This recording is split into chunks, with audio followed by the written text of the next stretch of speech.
Pozdravljeni vrtičkarji, danes govorimo o uporabi kavne usedline na vrtu. Kavno usedlino lahko uporabimo recimo na mejnih področjih, kjer polži vdirajo na vrt in jo potresamo, to tam, kjer je bolj gosto, kjer je trava, kakšne grmovnice. Seveda pa jo lahko uporabimo tudi kot gnojilo. V tem primeru, v našem primeru jo posipamo okrog paprike, lahko uporabimo tudi na paradižniku, zelju, seveda v ostalih vrtninah.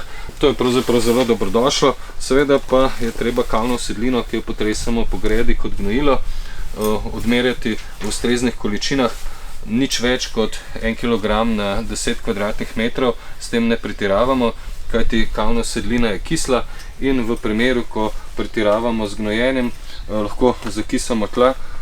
Mi smo nekoliko bolj intenzivno pognojili gredice, tudi z organskimi gnojili, in vsi tisti, ki uporabljate veliko komposta, gnoja, pelet, praktično nekoliko nevtralizirate tla, kajti vse te zadeve so bazične, kavna usedlina pa deluje kislo. Seveda bi rad povedal še nekaj, tam, kjer imate težave s polži, lahko kavno usedlino tudi polijate okrog rastlin, tvorite nekakšno bariero, obroček. Vidimo, da praktično na ta način polžem preprečite dostop do solate, fižola, sadik zelja in ostalih vrtnin. Seveda pa je kavne usedline porabimo kar veliko. Predlagam, da obiščete najbližjega gostinca in vam bo tudi zbiral to kavno usedlino, ki jo potem potresate po gredicah. Uporabna pa je tudi kot zanimivost, predvsem tudi za škropljenje proti ušem.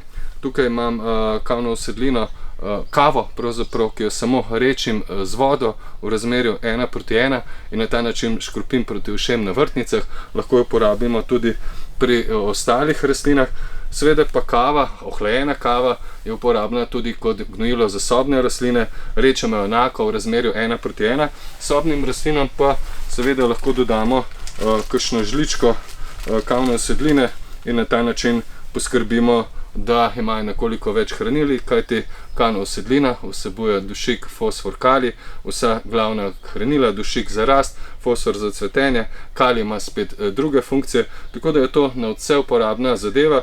Seveda pa, kot sem rekel, z njo ne pretiravamo, kajti to ni zaželeno. Še enkrat poudarjam, odmerek, kilo maksimalno, mogoče 1,5 kg na 10 kvadratnih metrov in seveda samo tam, kjer so tla zelo bazična.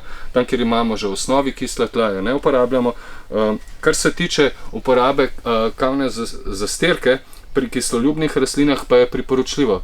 Se pravi, pri rododendronih, azalejah, tudi ameriških borovnicah naredimo zastirko, ki je približno 2 do 3 cm debela. Taka zastirka zelo dobro zadržuje vlago, hkrati tudi zakisa tla in pri takih rastlinah je to idealno. Če gozite ameriške borovnice v loncih, je to super, drugače pa tudi na vrtu lahko uporabite to rešitev. Seveda pa je treba izbrati dovolj kavne usedline, da dosežemo ustrezen učinek. Tako, to je bilo nekaj na kratko o kavni usedlini, več pa predlagam, da si preberete tudi v članku na spletni strani Zeleni svet oziroma linku pod samim video nasvetom.